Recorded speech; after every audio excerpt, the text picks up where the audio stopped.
দোয়া পরে আল্লাহর নাম লন এখন এটা তো আর রাজধানীর বুকে আজ আবারও এক মর্মান্তিক দৃশ্য।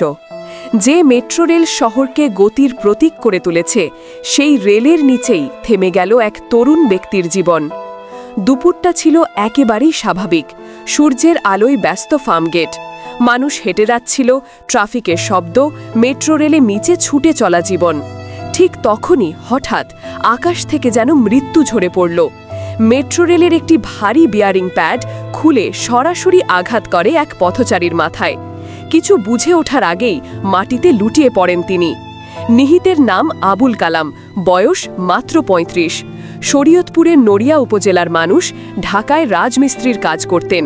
পরিবারের একমাত্র উপার্জনক্ষম ব্যক্তি। যে মানুষটি প্রতিদিন ইট বালুর সঙ্গে যুদ্ধ করে নিজের ঘরের চুলা জ্বালাতেন, আজ সেই মানুষটি ফিরলেন লাশ হয়ে। দুর্ঘটনার পর পুরো এলাকা নিস্তব্ধ হয়ে যায়। পুলিশ, মেট্রো রেল কর্তৃপক্ষ সবাই এসে উপস্থিত হয়, কিন্তু যে জীবনটা চলে গেল তা আর ফিরে আসে না।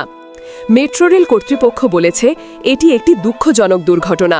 তদন্ত কমিটি গঠন করা হয়েছে।